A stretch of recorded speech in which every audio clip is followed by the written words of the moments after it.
ദൈവത്തിൻ്റെ അതിപരിശുദ്ധ നാമം വാഴ്ത്തപ്പെടുമാറാകട്ടെ.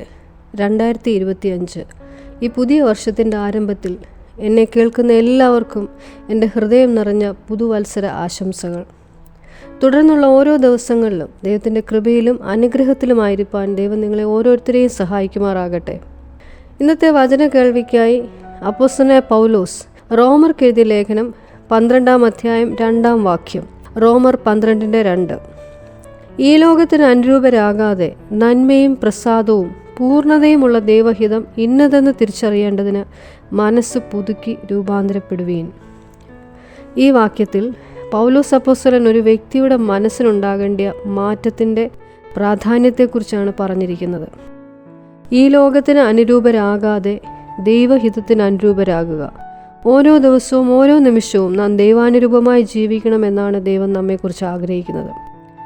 അതിനായി നമ്മുടെ മനസ്സിനെ പുതുക്കി രൂപാന്തരപ്പെടുത്തണം. കാരണം നമ്മുടെ മനസ്സിലാണ് എല്ലാ ചിന്തകളും വികാരങ്ങളും ഉള്ളത്. പുറമേ നാം കടന്നു പോകുന്ന ഏത് സാഹചര്യത്തിൻ്റെയും സമ്മർദ്ദങ്ങൾ മുഴുവൻ ഉണ്ടാകുന്നത് മനസ്സിലാണ്. ഒരു രോഗം വരുമ്പോൾ നമ്മൾ കേൾക്കുന്നതും കാണുന്നതുമായ കാര്യങ്ങളെക്കുറിച്ചുള്ള ഭയവും ആകുലതയും മനസ്സിലാണ് ആദ്യം ഉണ്ടാകുന്നത്. അതിനാലാണ് നാം നമ്മുടെ മനസ്സിനെ പുതുക്കി രൂപാന്തരം വരുത്തണം എന്ന് പറഞ്ഞിരിക്കുന്നത്. എങ്ങനെയാണ് നമുക്ക് നമ്മുടെ മനസ്സിനെ പുതുക്കാൻ പറ്റുന്നത്? നമ്മെക്കുറിച്ചുള്ള നന്മയും പ്രസാദവും പൂർണ്ണതയുമുള്ള ദൈവഹിതം എന്താണെന്ന് നാം തിരിച്ചറിയുമ്പോഴാണ് നമ്മുടെ മനസ്സിന് പുതുക്കവും രൂപാന്തരവും ഉണ്ടാകുന്നത്. ഈ ലോകത്തിന് അനുരൂപരാകരുത്. ലോകത്തിലുള്ള എല്ലാ വ്യക്തികളും ചിന്തിക്കുന്നത് പോലെയും പ്രവർത്തിക്കുന്നത് പോലെയും ആകാതെ ദൈവഹിതപ്രകാരം നമ്മുടെ ചിന്തകളെയും പ്രവർത്തികളെയും രൂപപ്പെടുത്തുക. ഇതാണ് ദൈവം നമ്മെ ഓരോരുത്തരെയും കുറിച്ച് ആഗ്രഹിക്കുന്നത്. എങ്ങനെയാണ് നമ്മെക്കുറിച്ചുള്ള നന്മയും പ്രസാദവും പൂർണ്ണതയുമുള്ള ദൈവഹിതം തിരിച്ചറിയാൻ കഴിയുന്നത്? ദൈവവചനത്തിലൂടെ. വചനത്തിൽ എന്താണോ നമ്മെക്കുറിച്ച് എഴുതിയിരിക്കുന്നത് എന്ന് തിരിച്ചറിയുമ്പോഴാണ് നമ്മുടെ ജീവിതത്തെക്കുറിച്ചുള്ള ദൈവഹിതം എന്തെന്ന് മനസ്സിലാക്കാൻ കഴിയുന്നത്. യേശു ഈ ലോകത്തിലായിരുന്നപ്പോൾ പഠിപ്പിച്ചതിൽ പ്രധാനമായതും ഒരു വ്യക്തിയുടെ മനസ്സിനുണ്ടാകേണ്ട രൂപാന്തരത്തെക്കുറിച്ച് തന്നെയാണ്. ഒരു വ്യക്തി സാമൂഹികമായും വ്യക്തിബന്ധങ്ങളിലും ദൈവവുമായിട്ടുള്ള ബന്ധത്തിലും എങ്ങനെയായിരിക്കണം, സ്വർഗരാജ്യത്തിലെ ഒരു സ്റ്റാൻഡേർഡ് ഓഫ് ലിവിങ് എങ്ങനെയായിരിക്കണം എന്നാണ് പഠിപ്പിച്ചത്. ഇത് നമ്മെ മനസ്സിലാക്കി തന്നതിൻ്റെ കാരണം ദൈവാനുരൂപമായി സൃഷ്ടിക്കപ്പെട്ട ആദമിലും ഹവ്വയിലും ഉണ്ടായ വീഴ്ചയിലൂടെ ദൈവഹിതത്തിന് അനുകൂലമായി ചിന്തിക്കുവാനുണ്ടായിരുന്ന മനുഷ്യൻ്റെ കഴിവ് അവന് നഷ്ടമായി. എന്നാൽ ആ നഷ്ടമായ മനസ്സിനെ വീണ്ടെടുക്കുവാനാണ് പുത്രനായ യേശുവിനെ നമുക്ക് നൽകിയത്. യേശുവിനെ നമ്മുടെ ഹൃദയങ്ങളിലേക്ക് സ്വീകരിക്കുന്നതിലൂടെ ഈ കഴിവ് അല്ലെങ്കിൽ പുതുക്കപ്പെട്ട മനസ്സ് നമ്മിലേക്ക് തിരികെ ലഭിക്കുകയാണ്. 2 കൊരിന്ത്യർ 5:17 പറയുന്നു, ഒരാൾ ക്രിസ്തുവിൻ്റെ വകയായാൽ അയാൾ പുതിയ സൃഷ്ടിയാണത്രേ, പഴയത് നീങ്ങിപ്പോയി, അത് പുതുതായിരിക്കുന്നു. യേശു നമ്മെ എല്ലാം അവനിലൂടെ ദൈവാനുരൂപമായ പുതിയ സൃഷ്ടിയാക്കിയിരിക്കുകയാണ്. ഇത് ആത്മമണ്ഡലത്തിൽ നടന്നു കഴിഞ്ഞ സംഭവമാണ്. എന്നാൽ നമ്മുടെ ദൈനംദിന ജീവിതത്തിൽ ഈ സത്യത്തെ തിരിച്ചറിഞ്ഞാണോ ജീവിക്കുന്നത്? അതിനാലാണ് വചനം പറഞ്ഞത്, ഈ ലോകത്തിന് അനുരൂപരാകാതെ ദൈവം നമ്മെ എന്താക്കിയിരിക്കുന്നോ അതിലേക്ക് നമ്മുടെ മനസ്സിനെ തിരിക്കുക. കൊലോസ്യർ 3:10 പറയുന്നു, തന്നെ സൃഷ്ടിച്ചവൻ്റെ പ്രതിമ പ്രകാരം പരിജ്ഞാനത്തിനായി പുതുക്കം പ്രാപിക്കുന്ന പുതിയ മനുഷ്യനെ ധരിച്ചുകൊള്ളുവീൻ. പരിജ്ഞാനത്തിനായി പുതുക്കം പ്രാപിക്കുന്ന പുതിയ മനുഷ്യൻ.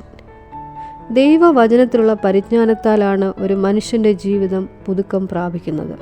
നമ്മുടെ ജീവിതത്തിൽ സാഹചര്യത്തിന്മേൽ വചനം എന്താണെന്ന് പറയുന്നത് എന്നറിഞ്ഞെങ്കിൽ മാത്രമേ പുതുക്കം അഥവാ രൂപാന്തരം ഉണ്ടാകുകയുള്ളൂ. ദൈവവചനത്തിൻ്റെ തിരിച്ചറിവിനാൽ മനസ്സിനെ നിറയ്ക്കുക. മുടിയനായ പുത്രൻ അവൻ്റെ ഓഹരി മുഴുവൻ അപ്പനിൽ നിന്ന് മേടിച്ച് സ്വന്തം ഇഷ്ടപ്രകാരം ആ സമ്പത്ത് മുഴുവൻ നഷ്ടപ്പെടുത്തി. അന്ന് വരെ കൂടെ ഉണ്ടായിരുന്ന എല്ലാവരും അവനെ ഇട്ടിട്ട് പോയി. അവൻ്റെ ഒന്നുമില്ലായ്മയിൽ ഒറ്റപ്പെട്ട അവസ്ഥയിൽ മനസ്സ് 1000 പ്രാവശ്യം നിന്റെ തെറ്റാണെന്ന് വാദിക്കുമ്പോഴും വചനത്തിൽ പറയുന്നത് അവന് സുബോധം വന്നിട്ട് അവൻ അപ്പനെക്കുറിച്ച് അപ്പൻ്റെ സമ്പത്തിനെക്കുറിച്ചും ചിന്തിക്കുകയാണ്. ഇംഗ്ലീഷ് പരിഭാഷയിൽ പറയുന്നത് he came to his senses. അവൻ്റെ ലോവസ്റ്റ് അവസ്ഥയിൽ സ്വയം പഴിച്ചൊന്നുമില്ലാതെ ഒരു അടിമയെപ്പോലെ ജീവിക്കേണ്ട അവസ്ഥയിൽ അപ്പനെക്കുറിച്ചുള്ള തിരിച്ചറിവ് പിന്നീടുള്ള അവൻ്റെ ജീവിതത്തിൽ വലിയ രൂപാന്തരം ഉണ്ടാക്കിയതായി കാണാൻ സാധിക്കും. ഒന്നുകിൽ താഴ്ന്ന അവസ്ഥയിൽ ഒരു അടിമയെപ്പോലെ ജീവിക്കാം, ഇല്ലെങ്കിൽ പിതാവിൻ്റെ ഭവനത്തിൽ മകനായി ജീവിക്കാം. തീരുമാനം അവൻ്റെയാണ്. ഇന്ന് നമ്മുടെ ഡെയിലി ലൈഫിൽ, ഇടപാടുകളിൽ, ചിന്തകളിൽ എന്ത് ബോധ്യത്തിലാണ് നാം ജീവിക്കുന്നത്? സ്വന്തം ശക്തിയിൽ ആശ്രയിച്ച് വിധിയെ പഴിച്ച് പ്രതികൂലത്തിന് വിധേയപ്പെട്ട് ഒരടിമയെപ്പോലെയാണോ ജീവിക്കുന്നത്? അതോ സകലതും നമുക്കായി ഒരുക്കിത്തന്ന സ്വർഗീയ അപ്പനെക്കുറിച്ചുള്ള ബോധ്യത്തിലാണോ ജീവിക്കുന്നത്? ഈ ലോകത്തിന് അനുരൂപരാകാതെ നന്മയും പ്രസാദവും പൂർണ്ണതയുമുള്ള ദൈവഹിതത്തെക്കുറിച്ചുള്ള തിരിച്ചറിവ് നമ്മിൽ രൂപാന്തരം കൊണ്ടുവരും.